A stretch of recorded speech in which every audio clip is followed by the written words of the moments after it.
Hey traders, Raghee here. Let's get a quick, I think we're good in the free trading room. Audio and video good to go. Great to see everybody on the YouTube. I hope everyone is doing well. All right, welcome to Charts and Coffee. We're taking a look at this Thursday's action here, and I thought we'd start with a quick peek at the economic calendar. If you haven't been checking out the economic calendar, gang, we have two of them that I would recommend making a quick pit stop at.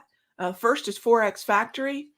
And the reason I'm going to recommend the second one is for some of the FOMC events that we will see sprinkled throughout the week. And you'll notice here, Thursday, March 2, our weekly unemployment claims. We do have ECB monetary policy meeting minutes. ECB is the second most important central bank we need to keep an eye on, especially when we're looking at the US dollar, because the euro is going to move based on what it is the ECB is communicating about the economy and ultimately about monetary policy.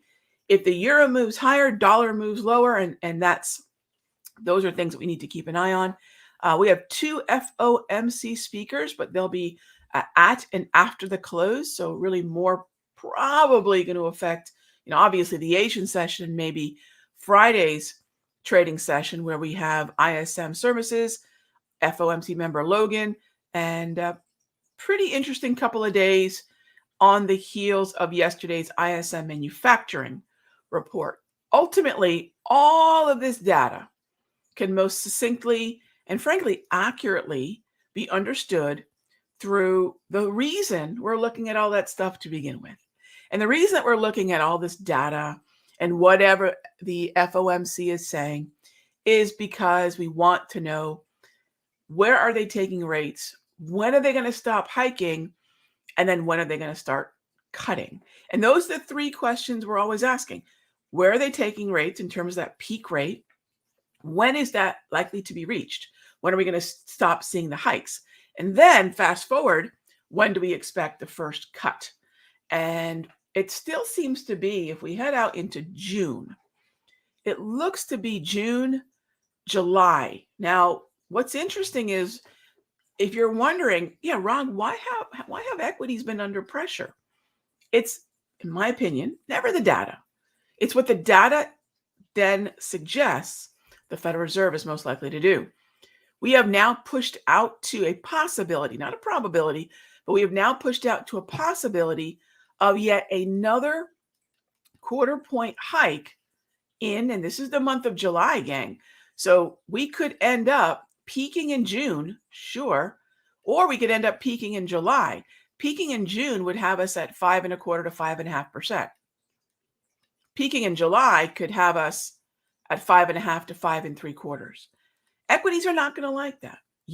Bond yields are going to continue to strengthen, and equities are going to continue to be a little weaker. I don't mean weak as in brand new lows and here comes the flush sort of thing. Not at all. I just mean that within this very large range that we are in, we could start to push the lower end of, and we'll talk about the ranges in a moment, but we could start to talk about that. All right. So let's then move to, when do we possibly cut?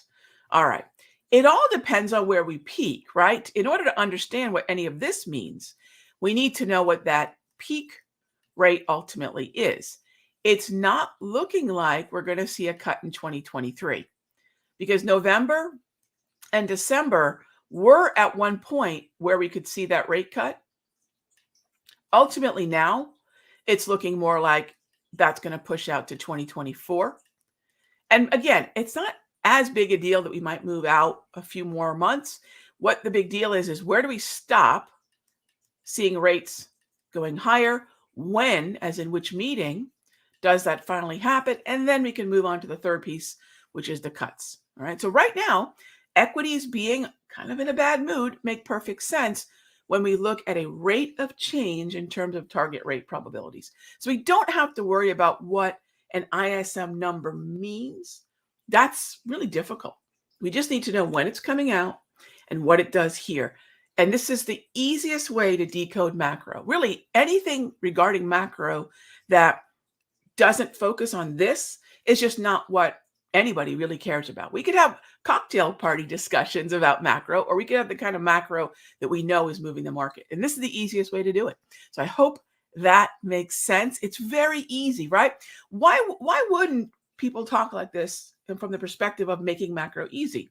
Well, think about it, right? They don't necessarily out there, financial media, want you to be able to do it yourself, right? It reminds me of why tennis has that odd scoring, because they wanted people not to understand the scores. It was a very elitist thing.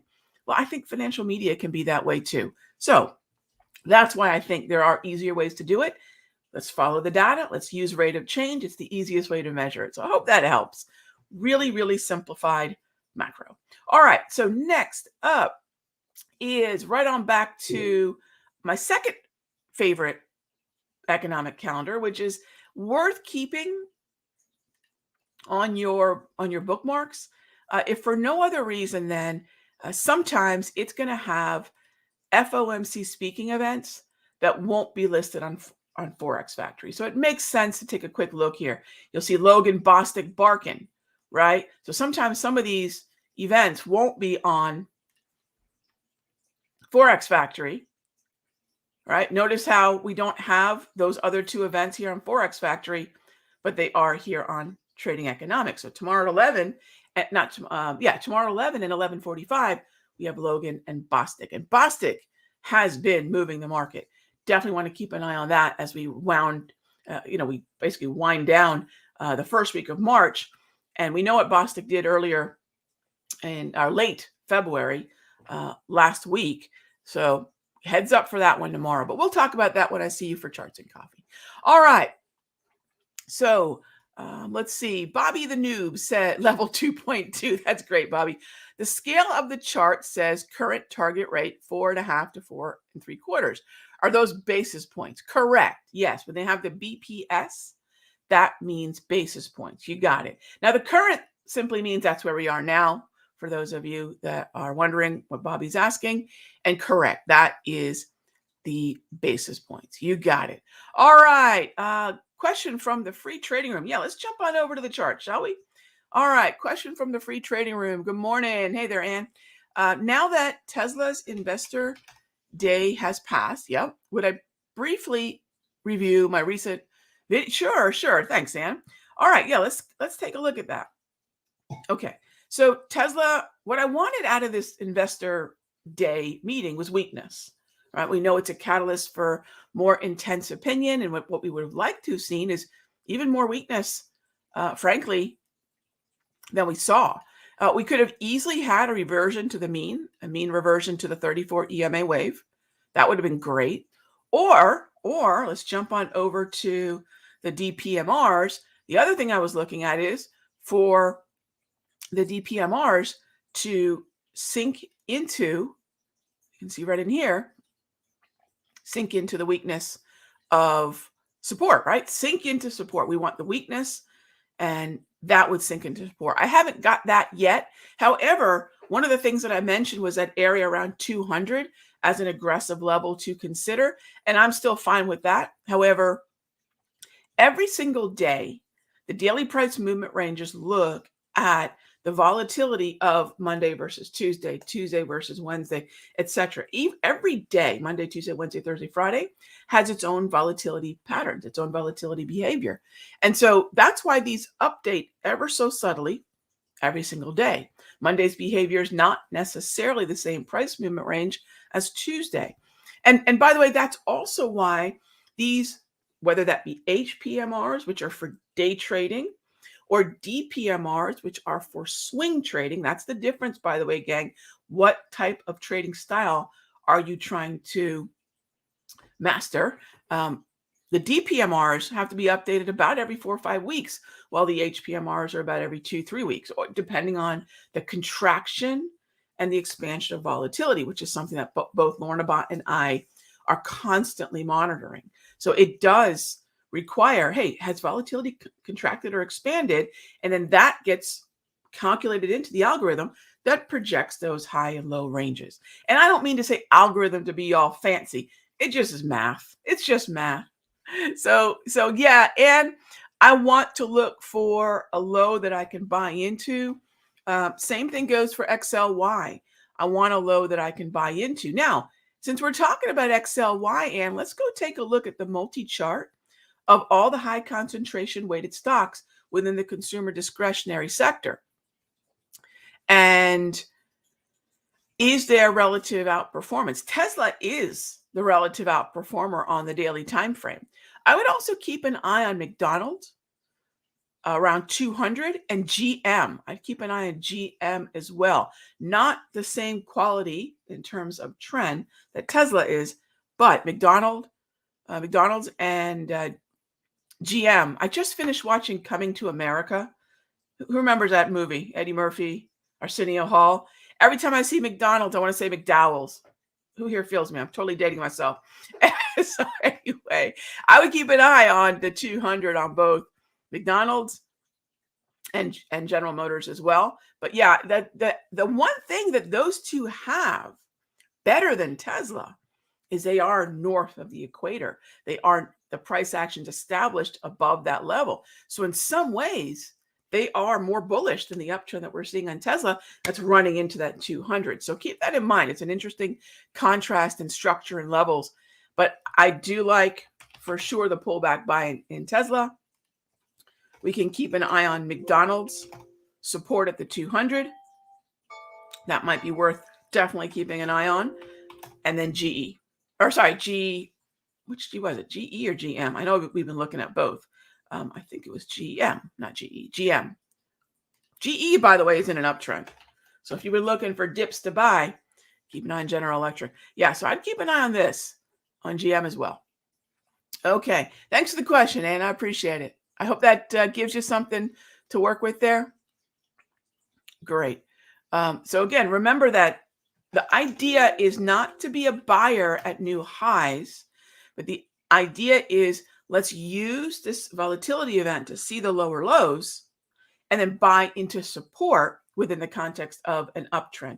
And if you caught that video at the Simpler Trading YouTube channel, you saw what those zones were that I was looking at going into this investor meeting where we wanted to see weakness. I wasn't making a play on the weakness. I wanted to see weakness so we could buy into it. All right. First question from our YouTube channel. All right. Hey there, David. Coffee dominator. Yes, caffeinate and dominate. I respect the trend that was. When a green trend switches to neutral, what variables shift in my bias from buy the pullback to sit and wait for clarity? David, I don't mind an uptrend going sideways. I don't mind a green trend going neutral. I don't mind that. What changes is that I will do two things. One, I will usually tighten the stop if I entered with the pullback of the uptrend. And two, the next trade will still be to the long side. It will still be bullish directional bias, but it will be set up based on not a mean reversion, buy the dips, or if the wave kind of thing. It will be based on oversold support, using a slow stochastic, using Darvis, using support as a fade. So it's still directionally the same, but the strategy is going to now be an oversold buy more so than a retracement or a reversion buy. And so it's subtle, but it is a different set of tools that we'll use when that shift, and it's going to happen, right? Of course, when that shift happens. Hey there, Stacy. What was my opinion on the new member Jefferson? My interpretation was hawkish, but others taught dovish. Stacy, I think everything we're seeing. And by the way, Stacy, I did get the envelope from you. I will be sure to reach out to you. Thank you very much for that. I wanted to make sure I said it was very kind of you. So I did get that. I want to mention that. The office let me know it arrived. So my interpretation would be more, I don't want to listen to what they're saying. I really don't. What I want to do is watch how the market is interpreting what they're saying. And I would say generally things are hawkish. Yeah, things are just leaning hawkish. I agree with you. I really didn't know what to make of whatever Jefferson said, because a lot of stuff can be taken out of context. And a lot of things have to be put into the context of where target rate probabilities are now, and whether or not members like Bostic basically talked what the target rate probabilities were suggesting. But the target rate probabilities are suggesting a more hawkish outcome. And so therefore he sounded hawkish, but he was really only reflecting what was already there. So it's a tricky thing. I just look at those rate of changes of that data we talked about. Great question. Thank you very much. All right. Let's take a look. I got a question about some SPX. Sure. I don't know if we're going to have an SPX example. We'll definitely talk about S&P in the webinar that's coming up. By the way, if you don't know, on March 8th, we have a webinar coming up. Some of you caught the one we did last week. March 8th, we have another webinar. By the way, I get this question a lot. Raghee, is it the same presentation? No, I would hate to have to do the same thing again. It's going to be on the same topic, short-term swing trades. We're going to talk about new examples. I'm going to talk about some of the shifts that we continue to make from February to March. It's going to be up to date with some of the things that I'm noting. Absolutely not. So it'll be a brand new webinar. You can register for that. simplertrading.com/clear. We're going to talk about not day trading right now. We're going to talk about short-term swing trades. How can we be in positions overnight for days to maybe a week, maybe longer? But in this macroeconomic environment where things seem to be shifting pretty swiftly, and follow through is not that longer term time horizon that we enjoyed in previous years, what do? Is this environment tradable? It is. It absolutely is. But the shift that I'm making and continue to make, we're going to talk about that. What are the things that we've learned? What are the things that are working? And how am I using volatility? Of course, right? Okay, so anyways, that's the 8th, next Wednesday, 8 p.m. Eastern, 7 p.m. Central. I'm sure, I don't know what time it is in, Jamaica, but I wish we were doing the webinar there. Wouldn't that be great? All right. So anyway, simplertrading.com/clear. All right. SPX. Yeah, I get some questions on SPX from time to time. And always structure first, gang. So I'm going to start with the things most of you know me for. What is the wave doing? What are grab candles doing? Things like that. And then once we get a feel for structure, we'll move on over to what volatility is telling us.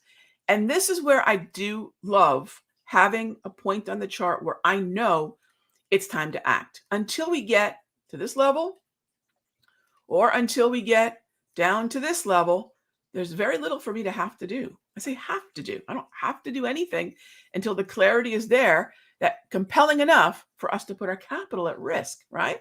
We manage risk.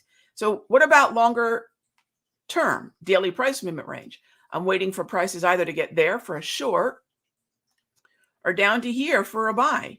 I will say the buy is what I'm favoring because we have a yellow trend. That means yellow neutral. And then take a look at the slow stow. It's down near the low, right? It's down near the low. This is a 21K 3D slow stochastic. So it looks a little different because it's just easier for these eyes to see, but it's a 21K 3D slow stochastic, and it is oversold, which is actually support. So yeah, I would favor a buy if we can get down to support and set that up. And then that would extend also to the ES, would extend also to the MES. Absolutely. All right. Another question here coming in is CRM. What is Salesforce up to? Sure. Salesforce, let's talk about it from a structural standpoint. What's the trend? It was up. And this kind of goes back to David's question earlier about trends transitioning. So here's an uptrend. You see that? And then here is sort of, the neutral, right? There's that transition right in there. Ultimately, what we want to remember is that we want to keep with the overall bullish bias. So I'll start setting up more of a oversold slow stochastic neutral environment, maybe Darvis support, and look for more upside. Okay. All right. Last question for the morning. Stone Castle Project asks, do I strictly trade on one time frame? I often get confused when the daily versus hourly show conflicting signals. For example, APD. All right. So yeah, great question. It's a perfect way to end the morning. There are, for the most part, I have spent the last few years focusing on 5-minute time frames for day trading only, where I'm going to be flat by the end of the day. That's it, right? Daily time frames are for overnight swings. Weekly time frame for my position portfolio, months and months and months in terms of what I would expect to be in that position for, right? So one, I'm flat by the end of the day. That daily, I'm in for days to weeks. And that monthly is basically my portfolio. Okay. 2022 to 2023, especially mid-year, about June, the follow through that we had seen in 2021 and 20, it was already starting to evaporate. And then while we did get some overnight opportunities, we didn't see these great reversions to the mean on the daily like I needed. So I needed another level automated so that we could see the zone stair stepping up and down with trends. Find another way to find support and resistance that wasn't quite as, say, conservative as the wave or even some of my Darvis levels. While I still love them, I needed something else to see the levels that I could act on, and I needed to automate them. So the DPMR on the 1 hour, the 1 hour became the adjustment that we made. What does that do? It's very slow. It's not day trading, right? It's not day trading. It is likely going to take me overnight, but I'm likely also going to be in that position for maybe a few days, maybe a week, maybe a little bit more, maybe, as opposed to daily, where my commitment, my time horizon is far longer. And we know that's not necessarily been working out really great, right? So what do we know? We need to find a way to tighten our risk, tighten our targets. And one of the easiest ways to make that adjustment and automate everything is also tighten our time frame, but not day trade, right? So that's the way that I look at that. I hope that's helpful.